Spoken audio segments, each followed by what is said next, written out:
Hey guys, this is Erica, the Love Coach. And this is Leash, the Chakra Queen. And you are tuned in to the Let It Go Sis podcast. Let it go, sis! Hey everyone.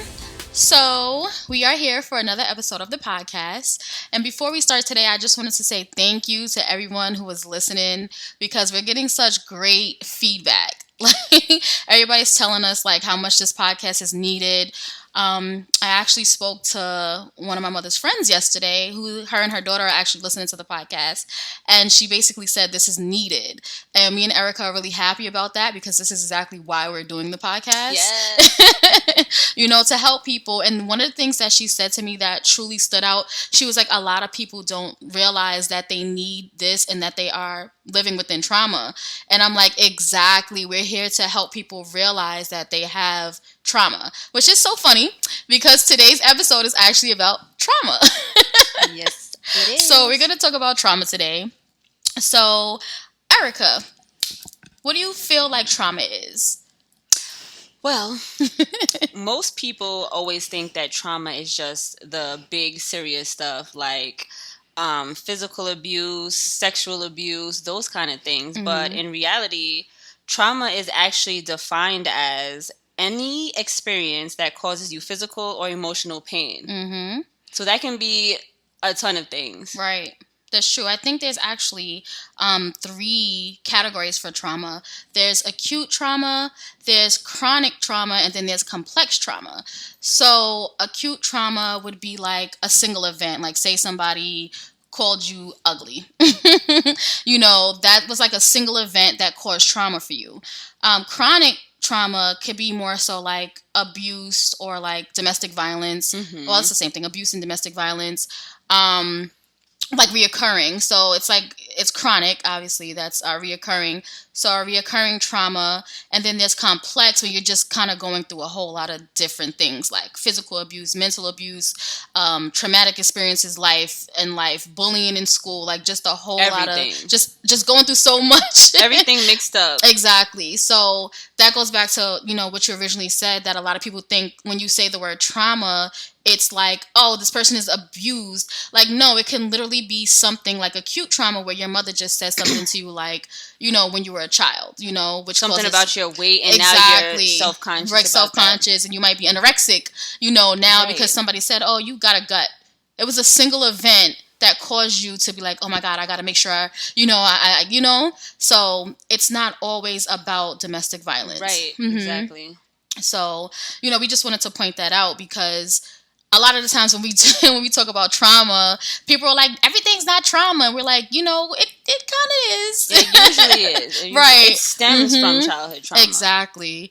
So there's a lot. And it's not just, childhood trauma. It's also relationship and stuff like that. So it's a lot of things. It's basically anything in life, like Erica said, that causes you to, what was the exact definition again? I'm sorry, I forgot what you said. Trauma is defined as any experience that causes you physical or emotional pain. Right, physical or emotional pain, exactly. So just to touch on something really quick, other than just physical or emotional pain, trauma can be anything from relationship trauma, trauma in your friendships, childhood trauma. These all add to how we are affected as adults, how we treat other people as adults. That all stems from our traumas. Mm-hmm. And I think that's the main point that we're trying to get at because, as I mentioned earlier as well, a lot of people don't understand that the way they operate is from a place of trauma or like, childhood trauma, chaos in the home, stuff like that. So that's what we're trying to explain is that, and this is coming from the self-love episode because we talked a lot about trauma in that episode and we were like, we don't want to talk too much about it. So that's what we're, pretty much trying to let people understand is that most of the way you act as an adult comes from your childhood traumas, you know what I'm saying? Or that lead into relationship trauma. So it all kind of, I guess that's when it becomes complex. It's all connected. Yeah, it's all connected. Flight 828. So one example of trauma, and this is like, I don't want to say it's a simple trauma, but before we get into the serious stuff, you can have trauma from a car accident. And you mentioned that earlier. Right. Me personally, I was in a really bad car accident a year ago. And before I got into that car accident, I was a fearless driver on the road. Like, there was nothing, like, I was texting it. I shouldn't say that, but I was texting and driving. I was making videos while I was driving. I had no fear. I was like, oh, nothing's going to happen to me.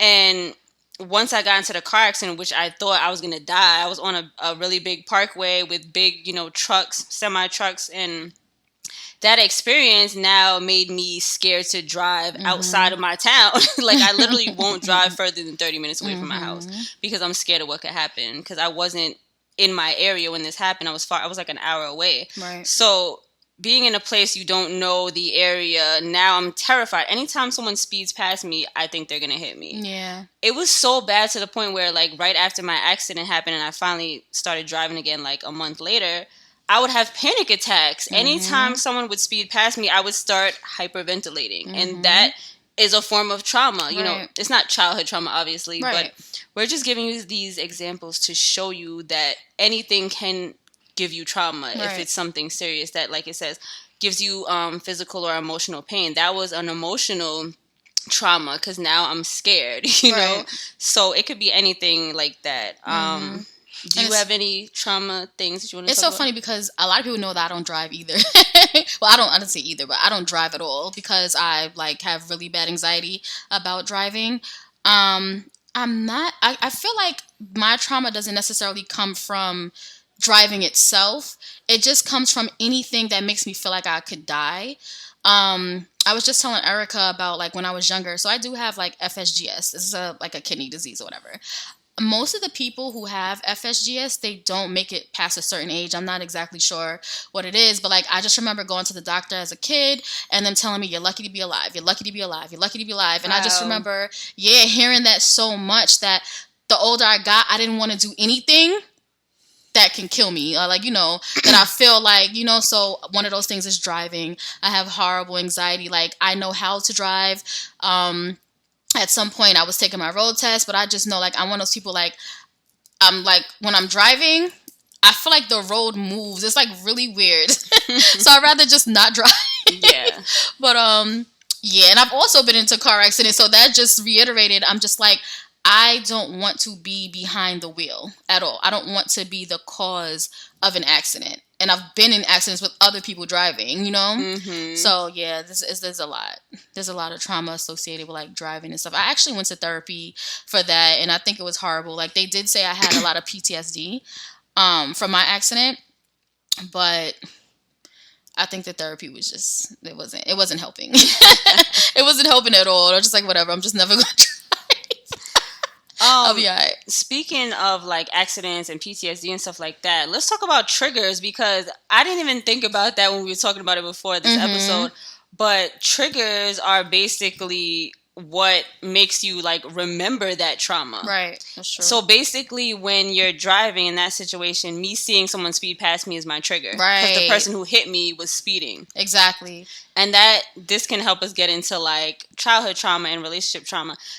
How you can figure out your traumas is figuring out like what triggers it. You. Yeah, that's true. So, for example, when it comes to my relationship trauma, if a guy doesn't answer my phone call right away, or he doesn't text me back fast enough, that triggers my relationship trauma and my trust issues. Right. I wanted to talk about trauma bonding. Okay. That's something I know you wanted to touch on too. Yeah. You want to get into like what trauma bonding is for them to understand? Right. Yeah. So trauma bonding is literally when you and a person are bonding off of trauma.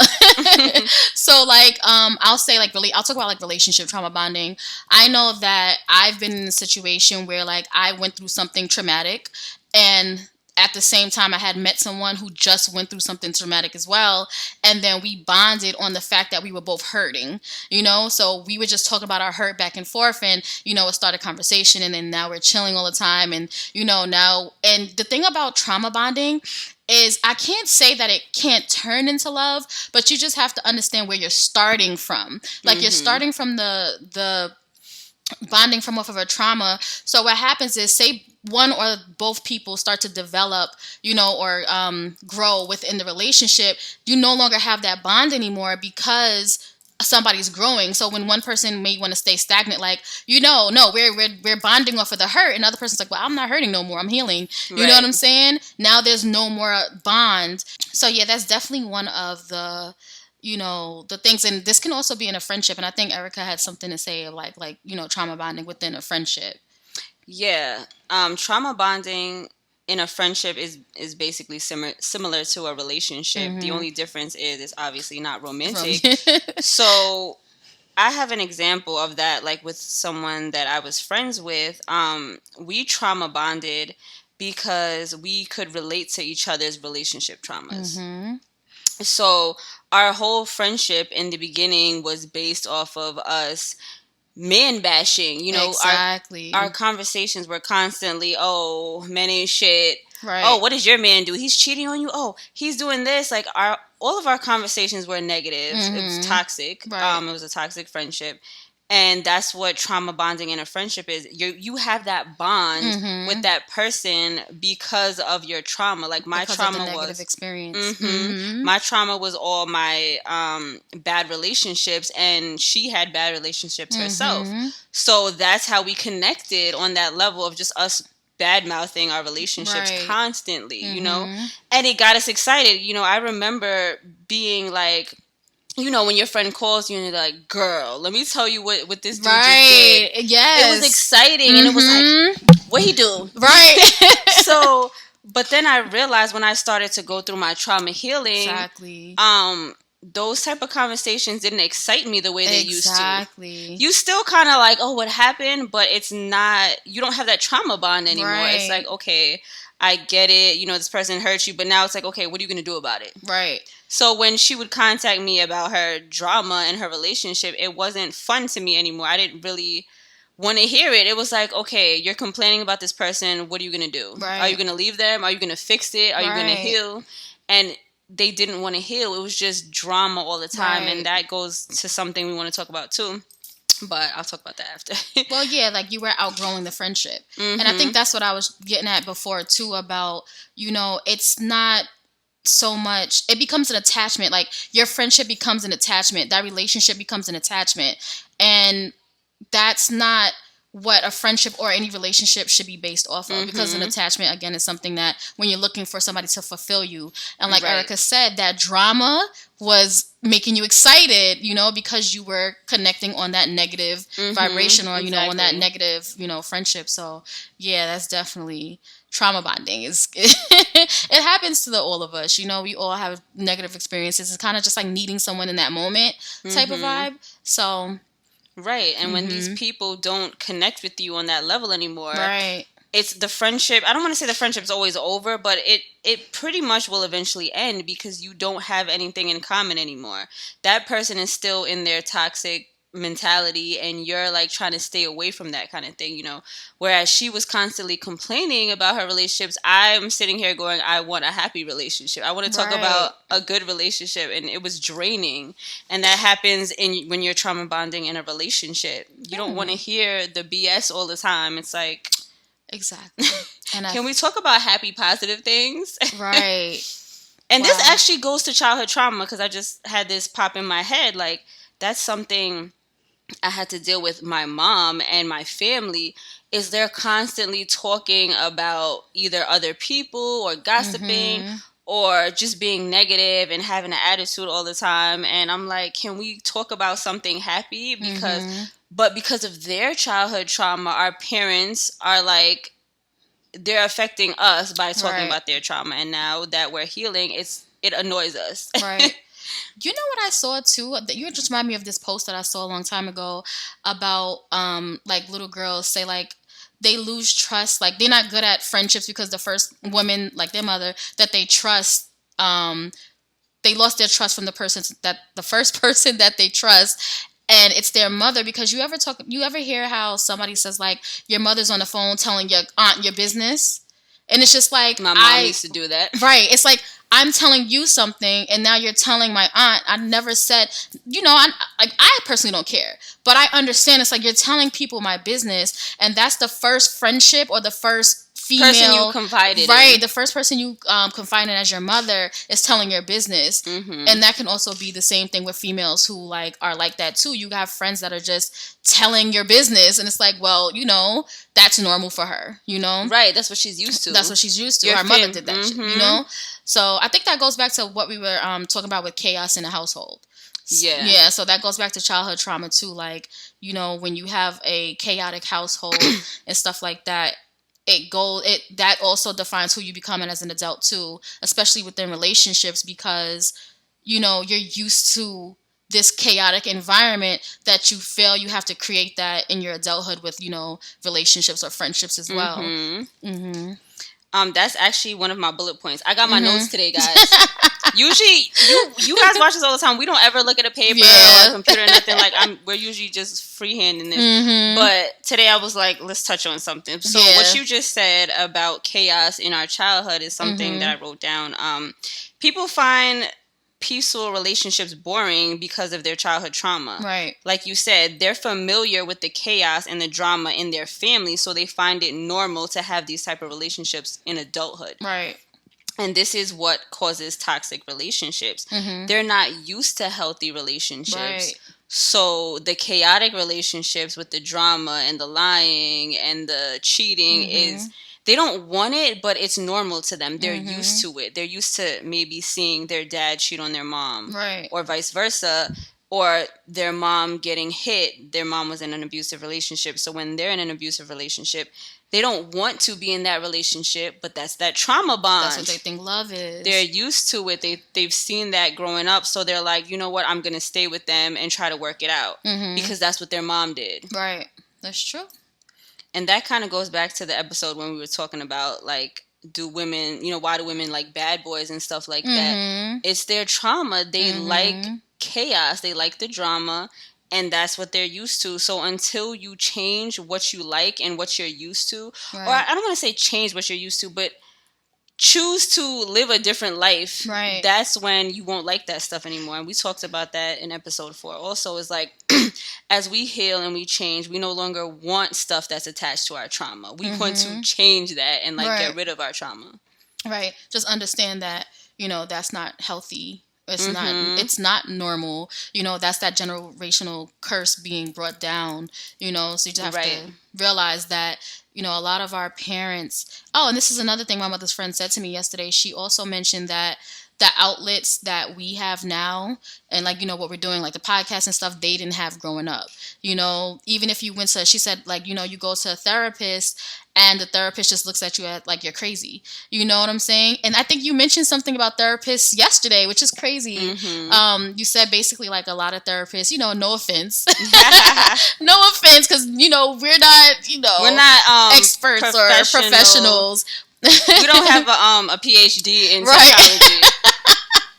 But we know our stuff. Right. Because we, like Erica said yesterday, we actually are healing. We're realizing our own traumas and we're healing, and that's where we're able to say or relate to people that are going through the same things that we actually went through, that we healed. So we know how to say, this is how you heal that. Whereas a therapist is just somebody who went to school, not to discredit, because I'm not trying to say that, they just kind of went to school, they know what they're talking about, but they didn't actually, most of them experience it themselves, or experience the healing part, because they might have went through their own traumas, but most of them probably didn't go through their own healing journey before they started taking on clients. Right. And that, the reason why Alicia mentioned that, because I was speaking to someone yesterday who was actually in the mental health field and works with professional therapists with degrees in psychology. And he said that, these people that he worked with, they have not healed their own shit. Right. And that's what Alicia is saying. It's like,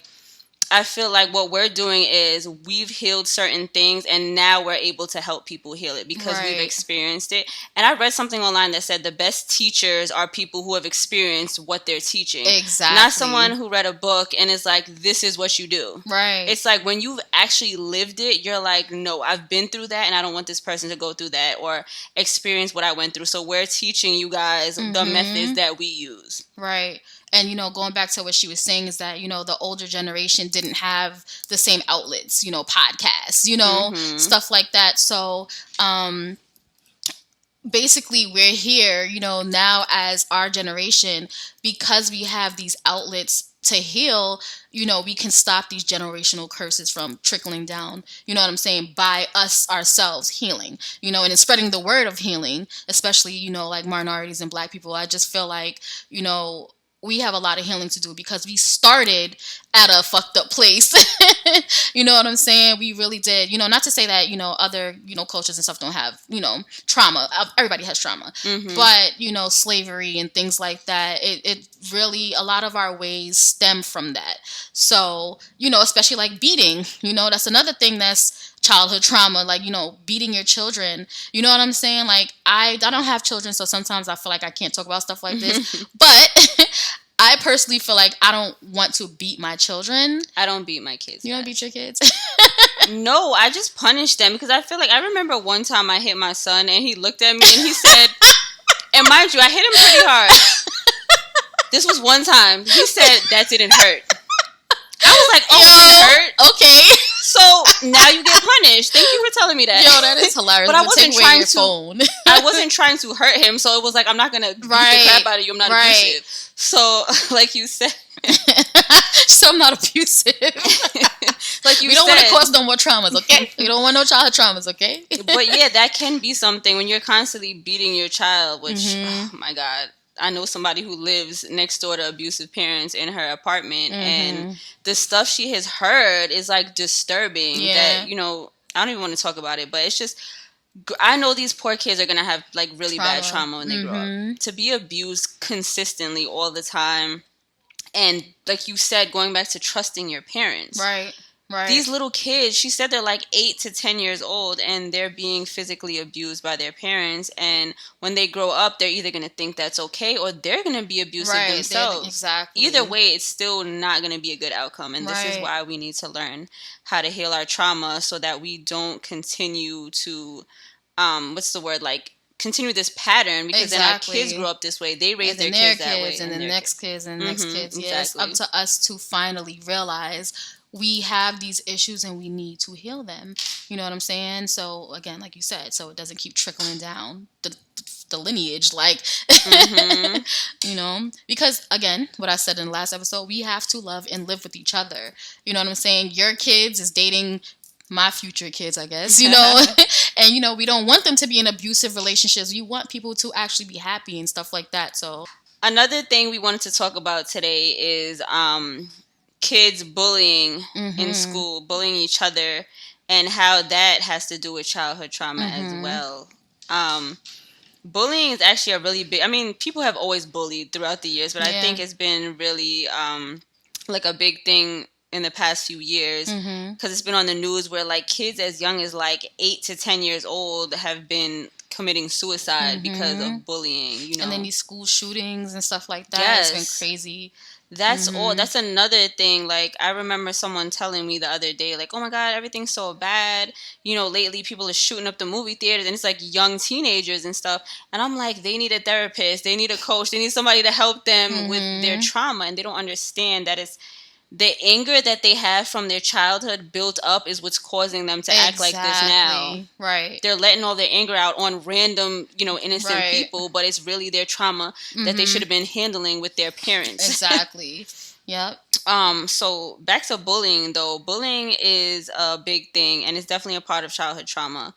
If we're raised in a family with abusive parents, and this could just be verbally abusive. You have a verbally abusive mom who's maybe picking on her child, is always calling them names. You're stupid, you'll never amount to anything, you're ugly, you're fat, you're crazy, you're stupid. All these criticizing stuff that they do to them, they end up doing that to other kids at school. Right. So when they get older, now they're being mean to everyone in their class. Now they're bullies. Yep.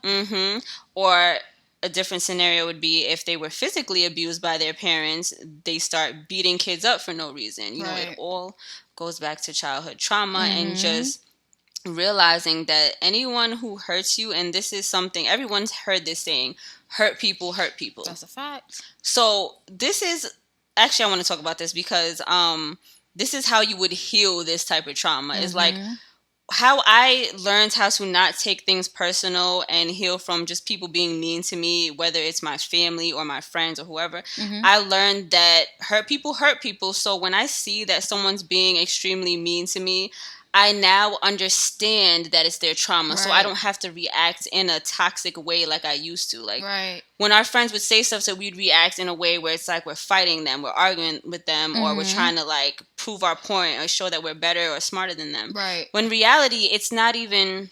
There's sometimes they're not even mad at us. They're just Mm-hmm. angry because of stuff going on within themselves Exactly. that they project that onto us, and then now we're fighting. So Mm-hmm. when you come to terms with what trauma is and how to heal it, and that people who are hurt are going to hurt others, that's when you kind of start to understand why Right. people act the way they do, and Right. you don't let it affect you. That's basically how you heal that, you know? Right. And it's so funny you mentioned that, because going back to relationships, I feel like me dating now, when I come across somebody who has trauma, you know what I'm saying? Mm-hmm. You know, they'll act a certain type of way where, you know, before they'd be like, oh, why does nobody want me?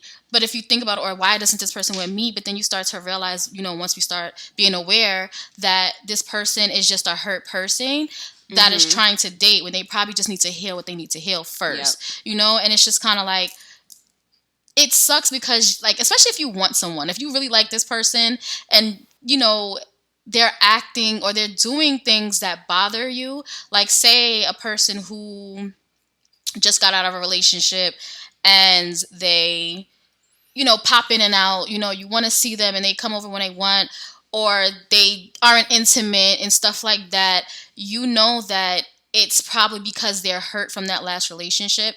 And that goes back to you yourself too, realizing like, why am I dating this person? You know what I'm saying? So that's another thing too. You just made me realize something that I wanted to mention earlier. Mm-hmm. A part of relationship trauma, like you said, when you're dating someone who like has intimacy issues, Mm-hmm. they're not affectionate, Right. they're not loving, they're not romantic. It could be a part of their trauma. They grew up in a Mm-hmm. household that didn't show any type of physical love. They never Mm-hmm. got hugs and kisses from their parents, or Exactly. their parents weren't together, so they couldn't see how they interacted with people they loved, you know? Mm-hmm. Their mom was a single mom. They never had a man in the house showing Mm-hmm. their mom love, so they didn't see what love looked like, you Right. know? So that goes back to like dating someone. But I think we kind of talked about this in the dating as spiritual Yeah. women Mm-hmm. episode. But just to touch on it because it's trauma, Right. it's like you don't realize how much your childhood trauma affects Right. everything that you do in your day to day life. And also relationship trauma, because I know, like, I think we spoke too about like men who feel in a Big Chicken episode, you know, men who feel like being soft, you know, isn't what women want. So that's relationship trauma. They stop being intimate because it's just like, oh, they don't want this, you know, so let me be hard. And you But know what I'm it's the saying? toxic women that don't Exactly, want that. The right. women who are not Hurt people healed. hurt people. Exactly. So you have to realize you were dating a hurt person. If you were dating a healed woman, you know, she would want the intimacy. You know what I'm saying? She'd want the emotions Mhm. and you expressing your emotions and stuff Right. like that. So yeah, Exactly. that's definitely a part of trauma Mm-hmm. because they stop doing things that a hurt person Exactly. kind of like brought to their attention, like, oh, I don't want you to do that, or like, why are you Mm-hmm. being so emotional? But it's Right. like the reason why that person doesn't like emotions is because they're not used to it. Going back to what we said earlier, it's not normal to them. Right. And I think it just, a lot of this goes back to just being self-aware and realizing, like, if you are dating these type of women, you need to heal yourself. Mm-hmm. You know what I'm saying? There's Right. something within you that you keep attracting this person, or even, you know, dating this person, you know, taking it further than realizing like, okay, you're a person that has trauma. Instead of trying to love someone into loving you, you know, you're like, okay, this is not going to work. And I think that's what I was trying to say earlier, is that, you know, you have to say to yourself, this is not going to work because this is a hurt person. You know what I'm saying? And I used to do that. We all did. Right, Mhm. like, because it's not just men, it's women who Right. were dating men we're trying to fix Right. They're not expressive, so we're forcing them to express themselves. Or they're cheating, so we're like, oh, maybe if I do this for them, they'll stop cheating. No, they are who they are. That's like that post that said, you have to, about women who date emotionally unavailable men. We're emotionally unavailable ourselves. You have to remember, like, why am I dating? And I think the post says something like, because that man pulls the emotions out of you because you're chasing him. We like the chase. Right? It's like runner chaser. So yeah, you have to look at yourself, like, why am I chasing this man? Because he's not giving me the emotions, just like my mother or my father didn't give me the emotions. Childhood trauma. It's like we said in the last, it just all goes together. Okay, so another thing that causes trauma is being sexually abused as a child. And this is like a touchy topic because people don't like talking about it because they're scared of, people finding out, people in their family. We all know, and I feel like we all have friends that have been like sexually assaulted or whatever as a child. And you don't realize it until you're an adult. You're like, that happened to you? Oh, right. You don't realize it's common. Yeah, it's a common thing, and you would never think that it happened to so many people that you know. To the point where it's normal. Yes, exactly. Right. And nobody talks about it. Exactly. So what I want to touch on that is kids who are sexually abused, it can go two ways. They either grow up to completely like stay away from sex and just be scared of being intimate with anyone, or they grow up to be an adult who's like overly sexual and just doesn't care about their body or like who they're intimate with, because as a child basically their privacy was disrespected. Yep. Yeah, it's like I'm trying to think of the word that I want to use, but you get what I'm saying. It's like their innocence was taken from them. Yeah. So when they grow up, they're like, oh, I guess it's okay to just be promiscuous because, I mean, someone took my virginity at 8. You know what I'm saying? Like, if that's what happened to them, they grow up not realizing that, sex is sacred. They're just like, oh, I can just do it with whoever, or you just don't want to have sex with anyone. And I think that's something that people need to realize, that, well, I should say parents need to be more open to talking about this with their kids,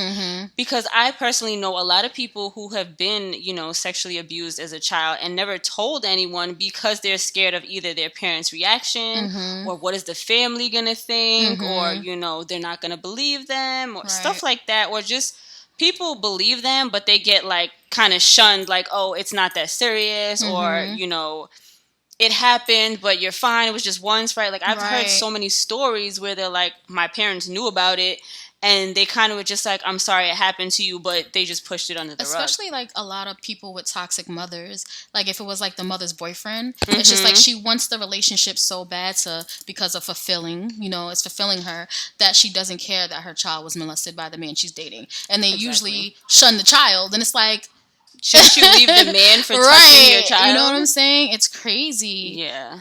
And then it also goes to, like what you said, a lot of people will say, oh, it's not that serious. That goes back to men that were sexually abused, because a lot of men as kids are like, oh, you had sex? Yo, congratulations, da-da-da-da. Right. But it could have been with their, like, a lot of people are like, oh, an older woman that was a babysitter. That is sexual abuse. I don't care if you're a guy and society makes it seem like it was okay for you to have sex, No, that is abuse. A lot of men, they... and it's so funny because I feel like I talked to somebody a little while ago who was just like, I lost my virginity to this older lady, and then I was just like, did you want to? He was kind of like, no, I didn't, but I did it because everybody was saying sex was cool and da-da-da, and then this lady kind of was coming on to me, and then something about, there was a whole bunch of people there, and they went into a closet, and and it was just like this older woman molested him, and it's just kind of like, I lost my virginity, but like he didn't want to, and because society tells men that, oh, you lost your virginity, oh, you cool, blah blah blah, it wasn't until we had this conversation that he literally said the words, wow, I was abused, wasn't I? And I was like, yes. Wow. And it's I got crazy. Chills. Yeah, it's like, it sucks. It really sucks. It's a touchy subject. Yeah, it really is, because it's happened to a lot of us. We gotta put a trigger warning on this episode. No, seriously, because it's happened to a lot of us, and for women now, I'll say, women are coming out more, like, Me Too and stuff like that. But there's a lot of men who are still either like don't realize that what happened to them was abuse, or they don't want to say it because, it's not the manly thing to do.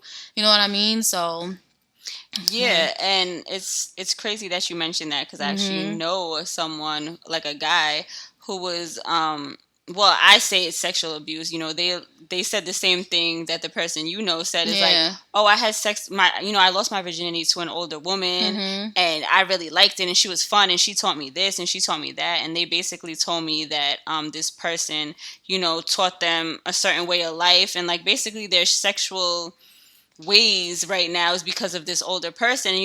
Them talking about it, it was like a manly thing, like, oh yeah, like I got this older woman and she told me all this freaky stuff, right? But in reality, it was child abuse, right? And he doesn't realize it, or he does and just doesn't care to say it. But now what I realize, this person as an adult is like very controlling, and he likes to control women. And I was speaking to someone about this situation, and they basically said he's probably this way because of what that woman did. And subconsciously, consciously he doesn't realize that that's why he treats women badly, but it's subconscious that he treats them this way because, like you said, an older person broke his trust as a child. Exactly. So it's like, now you take I guess when he takes out his anger on women because of what this older adult did to him as a child. But if he tells his boys, I'm sure they're like, oh, you the man. Talking about sexual abuse or any trauma is really important as a parent. Yeah. Because there's so much things going on that kids feel like they can't talk to about with their parents. Right. And being able to come to your parents and tell them, this person touched me, or this person hurt me, even if it's just emotional, like someone's verbally abusing you in your family, you need to be able to talk about it with your parents or with anyone that you trust. Because when you hold all this stuff in, this is what turns into pain as an adult. Right. When you have all this anger inside you, and I think that's why a lot of times I used to watch a lot of like criminal investigation shows, and what I noticed is a lot of men who grow up to be like serial killers and rapists, usually when you do your research on them, they were abused as a child, whether it was sexual or physical, or just they just didn't have parents, or they were like adopted or something. All of it was childhood trauma, and they turned into these really bad people as adults because of their trauma. So it's important to have somebody to talk to about it. So and the thing about it is, your parents should be the very people that you can have these conversations with. Those are the first people, in your life, obviously. So we should be able to talk to our children and our parents about these things. It'll help, and listen. Make sure you listen to what your child is saying. I saw something on Instagram the other day where it was like the kid went to school saying, my uncle licked my cookie or something like that. And the teacher was thinking she just meant like her uncle took her actual cookie. And the post said the importance of telling your children penis and vagina, because your child is saying the word cookie. Nobody knows what the hell they're talking about. Right. Teach your children penis and vagina so they can go to school or to you and say, my uncle touched my vagina. Exactly. So that when I saw that, I was like, wow, like it's like the stuff that we don't really think about. You know what I'm saying? Because and again, going back to like, listen to what your child is really, really saying to you. So something else I wanted to say really quick is, we're talking about like communication being important. Yeah. But this is why adults need to heal their trauma for their future children, because as far as like mama trauma goes, I know me personally and my friends and my family, like sometimes it's hard to talk to your parents because they get angry. Right. That's because they have their own trauma. They don't know how to handle your trauma. Right. So it's like, if you have a mother who had an abusive home and they weren't talking about this type of stuff, my mom is not going to know how to comfort me in my personal issues because she had no one to comfort her. So this is why healing trauma is so important, and why understanding what causes trauma and how to heal from it is also important, because it's like a domino effect. It trickles down to everyone around you, not just your kids and your family, but your friends. Like, who you grow up around affects you. Your friends affect you. You know what I'm saying? Like, we talked about this, I think, on another episode where I said, you know, when you have toxic friends, they start to rub off on you. And you're like, why am I acting like this? I noticed when I had toxic friends, I was constantly negative, or I felt drained, or I was always in a bad mood. But now that I have, you know, friends that are more positive, like, our conversations are uplifting. Right. They're better. You're not drained. You're not always upset. So your family, like, everyone has to heal their trauma. So next time somebody says everything is not trauma, you can tell them to watch this episode. Because pretty much everything is based from, or should I say, stems from your trauma. Right. Your personality was built off of your childhood, how you grew up, how you were raised. So therefore it is, you know, except for the fact that, you know, you go through things as you get older. So everything's not childhood trauma, but, you know, like, my issues in my relationship was my relationship trauma. Because at one point I did trust men. At one point I did think that, like, men could do no wrong because I never got hurt. But when I constantly got hurt in every relationship, that's when I was like, okay, I built up my relationship trauma. So now that affects my current situation. That gets into complex trauma. Complex trauma. Like, you have trauma in every aspect of your life, which is crazy. Right. But and I feel like most of us are at complex trauma. And that's why things are so bad. You know, none of us just went through one single thing. Exactly. We're all out here going through some shit. Like, for real, you know, and this is why we're trying to say, like, let's realize how we're treating other people due to our trauma. We have to heal. We all have to heal, because we're the ones that are actually making things bad. It's that's a us. good point. You know what I'm saying? That we have to realize how we treat people. So it's not like I was talking about. Pay attention to how people treat us so that we understand that, okay, they're just being mean because they're... But we have to understand how we treat people. So, like, if you say something mean to someone, you have to look within and say, wait, why did I just say that to them? Like, why did I, you know, like, have an outburst with them? It's something within you, within your trauma. Triggered or something. Yeah, exactly. Yeah, it's a trigger. So you have to figure that stuff out. And that's why, like, I felt like this episode was, like, the most important. Because everything we talk about in every episode has a little bit to do with trauma. Right. So this is just everything mixed into one, just so that you can understand what causes our trauma and, you know. Right, exactly. What you have to do. You know what I also wanted to mention? Because I think in self-love we also talked about men, you know, men not being able to feel. That's one of the biggest causes of trauma out here too. Is that a lot of men grow up to be emotionally unavailable for the simple fact that they weren't able to feel as kids. You know, we talked about, you know, men being told to man up and stuff like that. And I think I also mentioned in the last episode that I feel like, you know, boys and girls should be raised similar. I can't say exactly the same because, you know, but I do boys feel are a little like tougher. Right. But I do feel like, you know, a lot of people are raising their male children not to feel things, you know, and they're unable to express themselves when they're older because they either feel like it's them not being a man, or they're unable to be vulnerable because anytime they, you know, express anything as a child, they were like, you know, hit or something like that. Like, don't cry. You know what I'm saying? Where their sister's over there crying, and it's like, oh my God, it's okay. Sweetie. You know, and then the little bit, stop crying. You a boy. And it's just like they're looking and seeing their sister get nurtured. Right. So male children need to be nurtured anger. too. Exactly. They grow up being angry. Right. That they weren't loved the way that maybe women were. Right. And that could be, I mean, I don't know this for a fact, but this could be why men are certain ways towards women, because they, like, low-key feel angry towards them, that, like, why do they get treated better than men? And I know that's actually a thing, because you see on social media, men will talk about, like, oh, why is it okay if, you know, women did this, but if we did it, it's like it's the end of the world. Like, I think someone was talking about, like, when a man hits a woman, it's this big thing, but when a woman hits a man, it's no big deal. Like, you should be able to defend yourself. You're a man. Like, who cares if this woman hit? But what if this woman is psycho and she beat the crap out of him? Like, there's women out there who just beat on their husbands because they might be the dominant person in the relationship, and they're dating this soft man who doesn't know how to, like, stand up for himself. Right, exactly. And then, she's beating him up. So, I mean... And then it's crazy too, because I feel like we keep going back and forth, like childhood trauma, relationship, because you know what? Most relationship traumas, you know, obviously start from childhood. Exactly.